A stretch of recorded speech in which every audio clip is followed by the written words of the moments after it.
started with another things you didn't know. This one will be things you didn't know about fast food. McDonald's. It started as a barbecue restaurant. The original McDonald's featured a hickory pit, served barbecue beef, ham, and pork, along with chili, tamales, and even peanut butter and jelly sandwiches. McDonald's. More people recognize the golden arches than the cross. McDonald's is the world's largest toy distributor. About 20% of all purchases at McDonald's are Happy Meals, which includes a toy.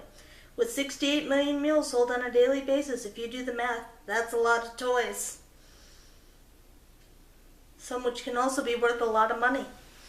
McDonald's, it pioneered fast food breakfasts. After market research showed that consumers were looking for a quick breakfast, they added the surprisingly healthy Egg McMuffin to the permanent countrywide menu in 1972, making its first nationally available fast food breakfast sandwich. By 1987, a quarter of all breakfasts eaten outside of the home in the U.S. came from McDonald's. McDonald's, the Queen of England, owns one. Back in the 60s, Queen Elizabeth decides to diversify her role portfolio and get into the restaurant franchise business. She purchased a McDonald's in suburban Detroit, which she occasionally visits when in town. Just kidding.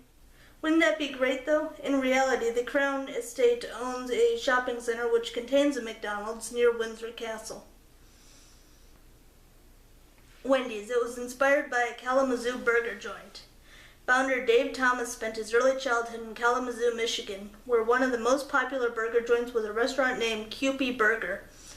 Wendy's old-fashioned hamburgers are old-fashioned because they're prepared the same style as Kewpie's, which opened in 1923 and sold burgers in a peculiar shape, square. Wendy's, its first commercial features an animated Wendy and dancing hamburgers. They were only broadcast locally in Ohio. Wendy's, the chain stopped advertising on Ellen after she came out of the closet. The chain pulled all of its advertising from the sitcom Ellen in 1997 after a star Ellen DeGeneres' character came out of the closet on the air. Wendy's, Dave Thomas came out of retirement to appear in Wendy's commercials. Dave Thomas, who had resigned from the company in 1982, was coaxed back into the limelight. In 1985, after the Where's the Beef campaign ended, he began to visit franchises and once again became the face of the company. He became the official spokesperson in 1989, and throughout the 1990s, he appeared in more than 800 commercials for the brand. Wendy's, the original location in Columbus, Ohio, closed in 2007. Believe it or not, the very first Wendy's closed for business after 38 years on March 2, 2007, due to the flagging sales several years after deciding to share its space with a Tim Hortons. The building underwent a $1.7 million renovation after its closure, is today the headquarters of the city's Catholic Foundation. Burger King. It was inspired by McDonald's. Burger King's first incarnation was found in Jacksonville, Florida, in 1953 after a man named Keith Kramer and his wife, Uncle Matthew Burns, visited a little burger shop in San Bernardino called McDonald's that turned out burgers, fries, and shakes in record time. They purchased the rights to the newfangled broiler that could cook 12 patties simultaneously and opened a burger shop of their own, which they called Insta Burger King. Burger King. It pioneered the product tie-in. The product tie-in is ubiquitous now, with just about every big budget film lending its name to some food product to help with promotion. But no fast food company thought to team up with Hollywood before 1977, when Burger King decided to partner with a little film called Star Wars to sell glasses featuring the main characters from the movie. Burger King. There's a Burger King in Mattoon, Illinois that has nothing to do with the chain. Burger King wasn't exactly an uncommon name for a burger joint when the chain was attempting to expand, which landed them in some serious pickles. For example, when Burger King opened in 50 locations to Illinois in the 1960s, the owners of an existing restaurant in the small town of Mattoon, who had trademarked the name Burger King in the state, sued them in what turned out to be a landmark case that's still studied in law schools.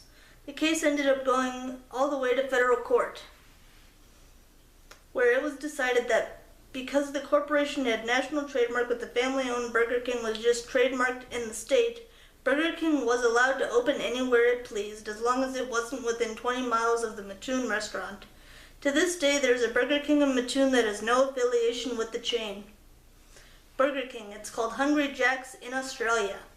When Burger King was angled to get into the Australian market, it faced a similar situation. An existing restaurant in Adelaide had already trademarked the name and wasn't budging. So then parent company Pillsbury provided the franchise Jack Cohen with a list of names that the company had already trademarked, and he chose Hungry Jack, which also happened to be the name of Pillsbury's pancake mix. To this day, all Australian Burger Kings are called Hungry Jacks.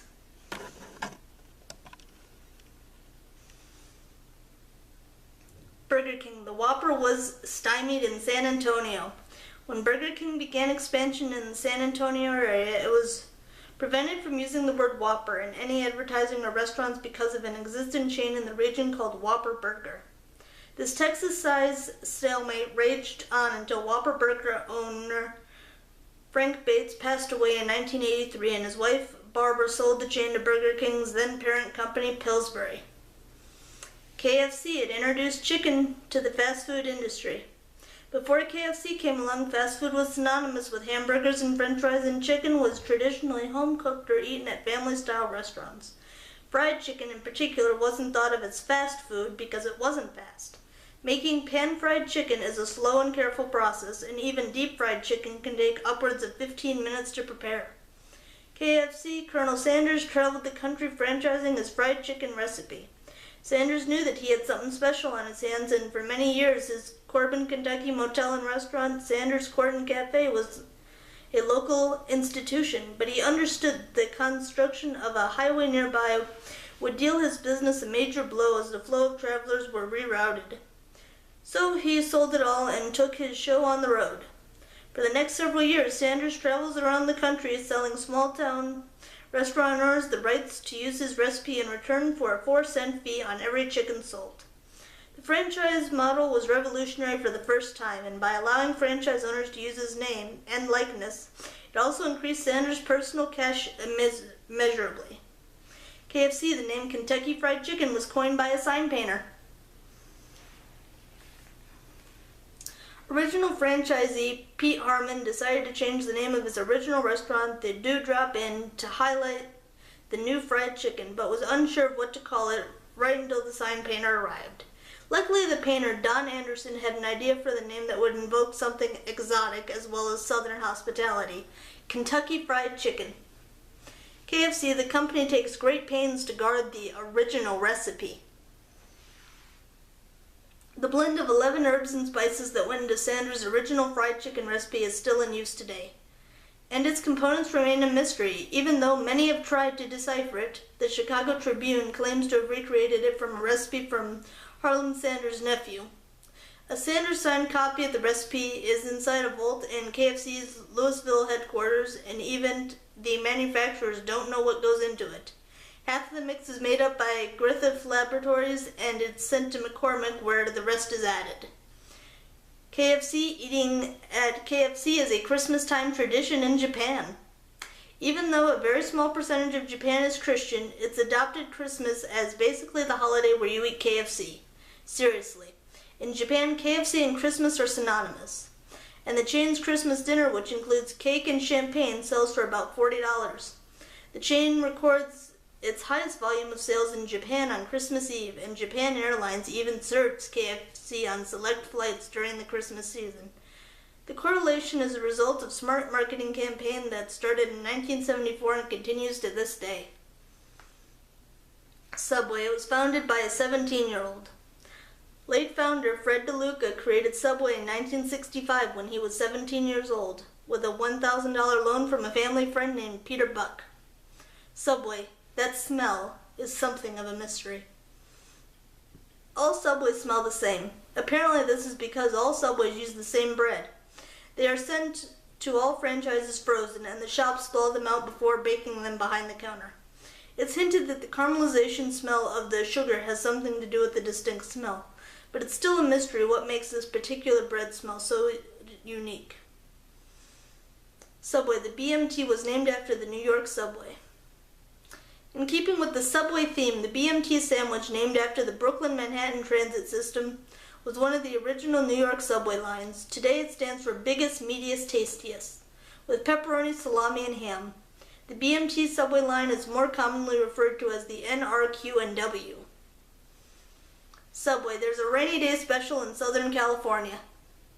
In Southern California, Subway is a rainy day special, where customers receive a free 6-inch sub and hot soup with the purchase of a sub and 32-ounce drink if it's raining out. Subway, you can specify how you want your bread cut.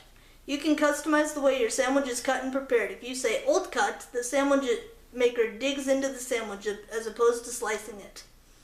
You could also ask for the wing effect, which means part of the meat will hang out of the sandwich, creating a wing. Good luck ordering this way at your favorite sandwich shop, though. Thank you guys for watching. This was wonderful to film. I really enjoyed it. Looking forward to posting many more videos. I really enjoy these things you didn't know.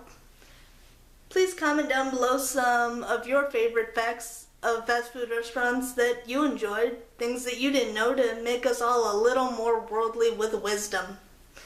Until next time, subbies, sensational smiles go for miles. Be sure to subscribe and stay a while. I'll see you guys in my next video. Bye, subbies.